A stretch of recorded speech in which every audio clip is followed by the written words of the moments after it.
امام یافعی رحمۃ اللہ تعالی نے اس کو لکھا بھی. آپ فرماتے ہیں یہ ہارون الرشید کا دور تھا اور کوئی بزرگ تھے تو انہوں نے دوران گفتگو نا ہارون کے لیے بڑے سخت الفاظ بول دیے. تو ظاہر بندے تو بیٹھے ہوتے ہیں نا. بندوں نے جا کر خبر دی ہارون کو، ہارون آج مولوی صاحب نے تقریر تیرے خلاف کی تھی ہے. بادشاہ وقت تھا، کہا اٹھا لاؤ بابا جی کو.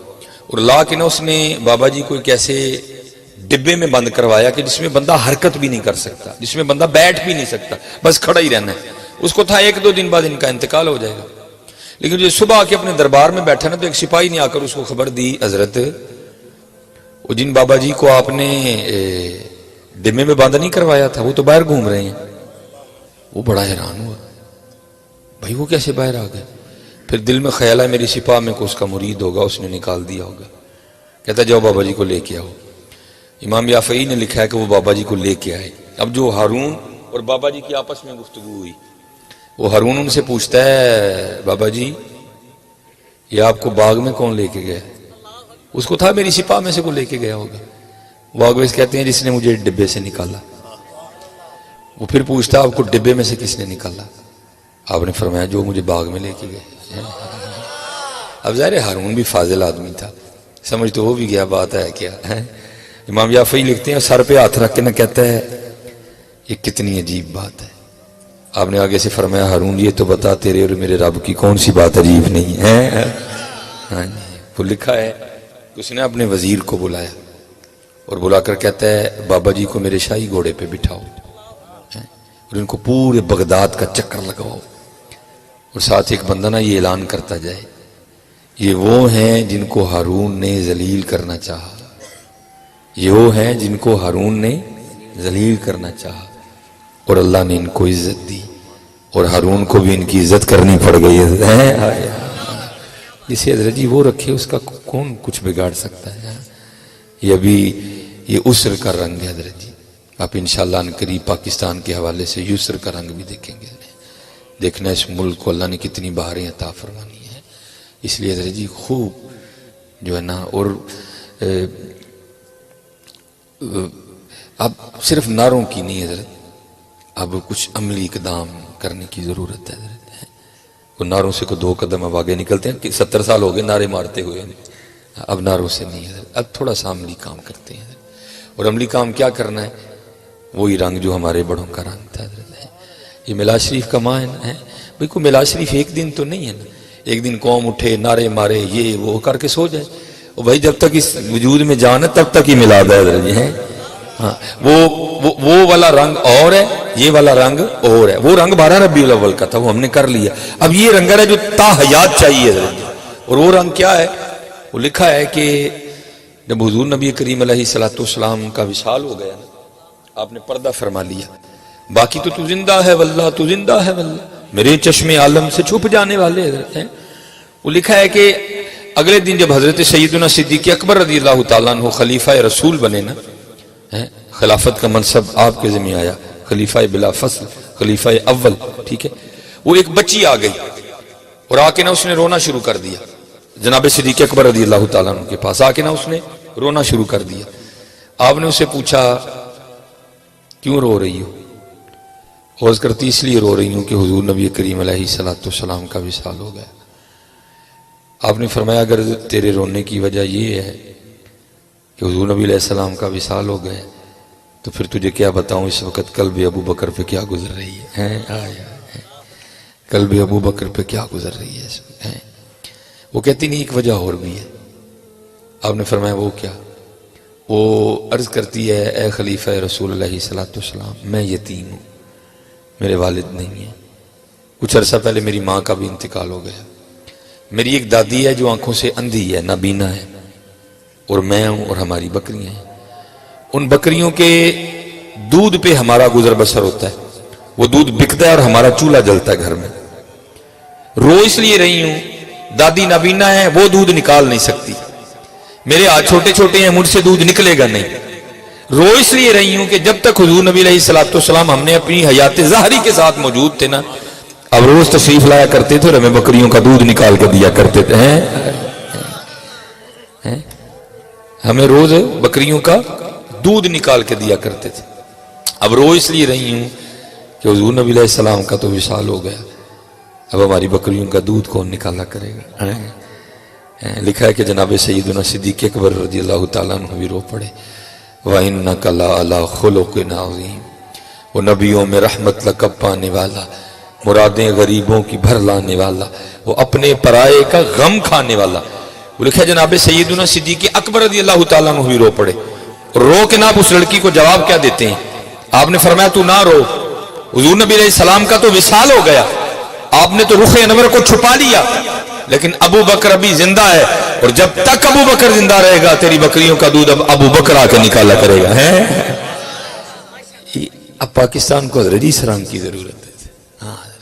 کردار کا رنگ. وہ تو اقبال بھی کہتا نا، اقبال بڑا ہر جائی ہے، من باتوں میں موہ لیتا ہے، گفتار کا غازی بن تو گیا، کردار کا غازی بن نہ سکا. اب پاکستان کو حضرت ناروں کی نہیں، اب پاکستان کو کردار کی ضرورت ہے. آؤ حضرت جی خود میں کردار کا رنگ پیدا کرے. اور کردار کا رنگ میں کہتا ہوں حضرت جی انہوں نے صحیح ملا شریف کے مزے لوٹے، ان بزرگوں نے. حضرت بایزید بستامی علیہ الرحمہ حضرت جی، وہ لکھا ہے کہ حضرت ساری رات قیام فرمایا کرتے تھے. وہ ایک رات حسب معمول حضرت اپنے سین میں کھڑے قیام فرما رہے تھے، نوافل پڑھ رہے تھے، تلاوت قرآن کریم جاری و ساری تھی. آپ کو اپنے ساتھ والے گھر سے نہ رونے کی آواز آئی. وہ گھر کسی مسلمان کا گھر نہیں تھا، مجوسی کا گھر تھا، لیکن تھے آپ کے ہمسائے. ٹھیک ہے جی، رونے کی آواز آئی. اللہ حضرت ان کا خشوع اور خضوع اس قدر زیادہ پختہ تھا کہ سارا بستان بھی مل کے روتا تو ان کے خشوع خضوع میں کوئی حلل نہیں آتا تھا. لیکن دل اتنی پریشان تھا، خدا خیر کرے بچہ رو کیوں رہا ہے. لیکن محتاط لوگ تھے، رات کے وقت دروازے پہ دستک نہیں دی. جب دن نکلا نا گہما گہمی ہو گئی، پھر جا کے دروازے پہ دستک دی. وہ ایک عورت نے دروازہ کھولا. اسے پوچھتے ہیں تیرا خامن کدھر ہے، تو دروازہ کیوں کھول رہی ہے؟ وہ آگے سے کہتی ہے میرے خامن تو ایک سفر پہ گئے ہوئے ہیں. آپ نے فرمایا ساری رات تیرے گھر سے بچے کے رونے کی آواز آتی رہی، خیر تو ہے؟ وہ کہنے لگی میرے خامن جو وقت مجھے دے کے گئے تھے نا کہ میں اس وقت تک آ جاؤں گا، خدا خیر کرے پتہ نہیں کیا معاملہ ہے، وہ آ نہیں سکے، اور جو خرچہ مجھے دے کے گئے تھے وہ ختم ہو گیا. اب ان کی غیر موجودگی میں میرے گھر بچہ پیدا ہوا ہے، اور اب حال میرا یہ ہے کہ رات کو دیے میں تیل ڈالنے کے پیسے بھی نہیں تھے. رات کو گھر میں اندھیرا تھا، اندھیرے کی وجہ سے بچہ ساری رات روتا رہا ہے. آپ گھبرا گئے، بازار گئے، ضرورت کی اشیاء خریدی، لا کے اس کو دی، اور فرمانے لگے میں بھی دھیان رکھوں گا، لیکن اگر کسی چیز کی ضرورت ہے تو بھی بلا جھجھک کسی کو بھیج کے منگوا لینا. ٹھیک ہے جی. وہ وقت گزر گیا، خامن واپس لوٹ آیا. آ کے نہ وہ اس سے پہلا سوال یہی کرتا ہے میں لیٹ ہو گیا، پریشانی تو نہیں ہوئی؟ وہ کہتی بس ایک رات ہوئی پھر نہیں ہوئی. اب وہ پوچھتا ہے ایک رات کیوں ہوئی پھر کیوں نہیں ہوئی؟ وہ کہتی ہے ایک رات ایسی بھی آئی کہ میرے پاس اتنے پیسے بھی نہیں تھے کہ میں دیے میں تیل ڈال کے روشنی کر لیتی. گھر میں اندھیرا تھا، ساری رات بچہ روتا رہا. اگلے دن جو ہمارے ہمسائے ہیں نا بایزید، انہوں نے دستک دی، حال حوال پوچھا، میں نے سارا مدعا بیان کر دیا. پھر اس کے بعد انہوں نے کوئی تکلیف نہیں آنے دی. اچھا وہ کہتا ہے چلو باقی باتیں بعد میں ہوگی، پہلے میں بھی پھر حضرت کا شکریہ ادا کر کے آتا ہوں. شکریہ ادا کیا کریں حضرت جی، بندہ کو شکریہ ادا کرنے سے چھوٹا نہیں ہوتا بلکہ اور بڑا ہو جاتا ہے. حضرت میں حضرت جی 2 بار باہر گیا ہوں. ظاہر حضرت جی راستے میں چلتے چلتے بندہ بندے سے ٹکرا ہی جاتا ہے. حضرت ساڑھے ہاتھ ٹکراؤ نہ تو کوئی گھور دینے تے باہر ٹکراؤ تے سوری سر ہمارے ہاتھ ساڑھے تو گھور دینے حضرت جی. لیکن وہ حضرت جی سوری کرتے نہیں تھکتے. حضرت جی معذرت کرنے سے کوئی بندہ چھوٹا نہیں ہو جاتا. حضرت جی اللہ ہو یہ شکریہ معذرت، حضرت لاؤ یہ انداز اپنے میں یار. وہ شکریہ ادا کرنے آیا. اس نے آگے دروازے پہ دستک دی، حضرت نے دروازہ کھولا اور کہتا حضور میں آپ کا ہمسایہ ہوں اور آپ نے میری غیر موجودگی میں میرے آل و یال پہ بڑی شفقتیں فرمائی، تو میں حاضر ہوں آپ کا شکریہ ادا کرنے کے لیے. سنو حضرت جی آج پاکستان کو اس رنگ کی ضرورت ہے. آج ضرورت ہے پاکستان کو. اب اس کو فرماتے ہیں یار شکریہ چھڑ دوں، بڑا ایک رات بچہ رویا نا تو پہلے منو دے معافی دے. آپ نے فرمایا تو شکریہ کو چھوڑ دے. میں نے شکریہ کے لیے کیا ہی نہیں، میں نے تو اللہ اور اللہ کے رسول کے لیے کیا تھا. وہ جو ایک رات بچہ روتا رہا نا اور میں نفل پڑھتا رہا ہوں، تو یہ بتا تو نے مجھے اس پہ معاف کر دیا. عرض کرتا ہے حضور آپ کیسی باتیں کر رہے ہیں؟ آپ نے فرمایا بات ہے یہ، ہم نے جن سے دین سیکھا اور انہوں نے صحابہ سے سیکھا، اور صحابہ کہتے ہیں کہ حضور نبی علیہ السلام ہمسائے کے لیے اتنی تاکید فرمایا کرتے تھے، ہمیں گمان ہو گیا تھا حضور نبی علیہ السلام کہیں ہمسائے کو وراثت میں شریک نہ کر دیں، اور تو میرا ہمسایا اور ساری رات تیرا چھوٹا سا بچہ روتا رہا اور میں نفل پڑھتا رہا، تو شکریہ کو چھوڑ، پہلے بتا مجھے معاف کر دیا۔ پھر اس کی آنکھوں سے بھی پانی بہہ نکلا ہے۔ وہ اتنا سونا دین ہے، وہ اتنے سونے لوگ ہیں۔ وہ بھی عرض کرتا ہے حضور پھر آپ بھی معافی کو چھوڑے، پہلے کلمہ پڑھا کے مجھے بھی اس دین میں لے ہیں۔ آج اللہ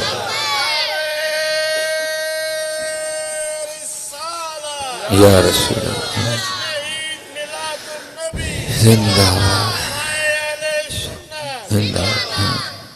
آج حضرت جی یہ رنگ نہیں رہے ہیں، ہر بندہ غصے میں، ہر خاصوں کی بات نہیں میں کر رہا، اپنی کیٹیگری غصے میں لڑنے کو تیار کھڑے ہیں حضرت۔ نہیں حضرت سیرت پڑھو یار، پڑھو ہمارے محبوب علیہ السلام کا انداز مبارک کیسا تھا یار۔ اور دیکھو حضرت جی میں کہتا ہوں حضور نبی علیہ السلام سے دور ہو کے اور جو نقصان ہوئے سو ہوئے، سب سے بڑا یہ نقصان ہوا ہمارے گھر جہنم بن گئے۔ اور تو جو نقصان ہوئے نا سو ہوئے، لیکن سب سے بڑا نقصان یہ ہو کہ ہمارے گھر جہنم بن گئے۔ کوئی حضرت آپ کو ڈھونڈنے سے گھر مل جائے جس میں محبتیں ہوں، جیسے سارے تو لڑے بیٹھے ہیں ایک دوسرے، بھرا انہوں نہیں بلاندہ، بہن نے بھرا گلمہ کھینچ کے کچہری بلا لیا تھا حضرت۔ اور یہ سب کچھ کیوں ہے؟ حضور نبی علیہ السلام سے دوری کی وجہ سے۔ آپ ہر لڑے کو بٹھا لینا پوچھیں گے تو بات کوئی بھی نہیں نکلے گی۔ اور میں اب جمعے میں اپنے جو سامعین ہیں نا، ظاہر کیمرہ لگا ہوتا ہے، بات دور دور تک جانی، میں کہتا ہوں یار اگر کوئی بظاہر آپس میں کوئی بات ہو جائے، کوئی بھائی سے ہو جائے، کوئی بہن سے ہو جائے نا، تو حضور نبی علیہ السلام کو یاد کرنا نا، آٹومیٹکلی تیرے اندر معافی کا جذبہ پیدا ہو جائے گا۔ وہ بھائی کوئی بھائی کیا کسی سے زیادتی کرے گا، کوئی بہن کیا کسی سے کرے گی، جو ہمارے حضور نبی علیہ السلام کے ساتھ ہوا۔ حضور نبی علیہ السلام فرماتے ہیں حضرت آدم علیہ السلام سے لے کر حضرت سیدنا عیسیٰ روح اللہ علیہ السلام تک جتنے انبیاء آئے، جتنا ان کو ستایا گیا، جتنی ان کو اذیتیں دی گئیں، جتنی ان کو تکلیفیں دی گئیں لوگوں کی طرف سے، آپ فرماتے ہیں سارے انبیاء کی اذیتیں تکلیفیں ایک پلڑے میں رکھ لو، اور جو اذیتیں جو تکلیفیں لوگوں کی طرف سے تمہارے نبی محمد علیہ السلام کو دی گئی اس کو ایک پلڑے میں رکھ لو۔ حضور نبی علیہ السلام فرماتے ہیں میرا پلڑا بھاری ہوگا۔ اتنا حضرت ستایا گیا، تھوڑا ستایا گیا کہ حضور نبی علیہ السلام مکہ چھوڑ کے ہجرت فرما گئے۔ اور حضرت جی کبھی کسی عالم سے کی بات، میرے پاس وقت نہیں ہے بیٹھ کے پوچھنا کہ حضرت ہمیں وہ الفاظ سناؤ جو حضور نبی علیہ السلام نے مکہ چھوڑتے ہوئے بیت اللہ کو دیکھ کر اپنی زبان مبارک سے ادا فرمائے تھے، لیکن کیا ہوا؟ چھوڑ دیا حضرت۔ پھر یہ نہیں کہ باتیں وہاں رک گئیں، پیچھے آئے مدینہ طیبہ، بدر لڑی گئی، احد لڑی گئی۔ احد میں حضور نبی علیہ السلام کے 70 صحابہ نے جام شہادت نوش کیا، جن میں سب سے سر فہرست حضرت سیدنا امیر حمزہ رضی اللہ تعالیٰ نے۔ حضرت سیدنا امیر حمزہ رضی اللہ تعالیٰ نے کو صرف شہید کرنے پہ اکتفا نہیں کیا گیا، حضرت مسلح کیا گیا، ناک کاٹ لیا، کان کاٹ لیے ہیں۔ بعد میں صحابیہ بن گئی حضرت سیدہ ہندہ رضی اللہ تعالیٰ عنہ، ٹھیک ہے جی۔ اور یہ یاد رکھنا حضرت اسلام لانے سے پہلے اگر کوئی صحابی ہو یا صحابیہ ہو، ان میں کوئی بات یہ تو اہل سنت کا مزاج نہیں ہے کہ اس پہ تانو تشنیع کرنا، حضرت یہ نہیں ہے اہل سنت کا مزاج۔ حضور نبی علیہ السلام نے فرمایا میرے صحابہ کے لیے اپنی زبانوں کو خاموش رکھو، بند رکھو میرے صحابہ کے لیے اپنی زبانوں کو، حضرت یہ نہیں اہل سنت کا مزاج کہ اگر اسلام قبول کرنے سے پہلے کسی سے کوئی ایسی حرکت ہوئی تھی، کوئی ایسا فعل سرزد ہوا تھا تو ہم بعد میں بھی اس کو اس حوالے سے یاد کریں، نہیں حضرت محبت ہی ہے، ادب ہی کرنا ہے صحابہ کا ہمیشہ۔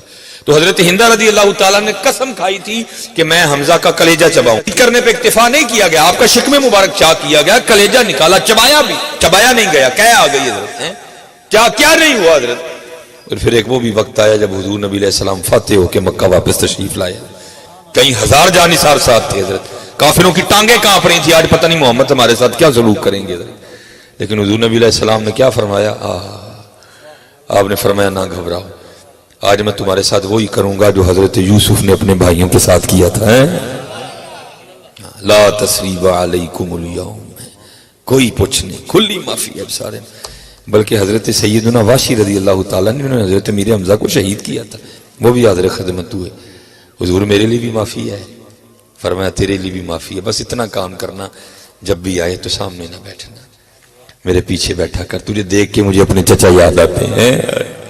یہاں پھر اعظم چشتی نے بڑا کمال فکرہ لکھا تھا حضرت، آپ فرماتے ہم نے آدھا کے مظالم کا گلہ چھوڑ دیا، سارے گلے لے کے بیٹھے تھے حضرت، سارے چھوٹی چھوٹی باتوں کے ہم گلے لے کے بیٹھے ہیں، اور اپنے گھروں کو ہم نے جہنم بنا دیا۔ آپ فرماتے ہم نے آدھا کے مظالم کا گلہ چھوڑ دیا، دیکھ کے تجھ پہ جو اپنوں کے ستم یاد آئے ہیں۔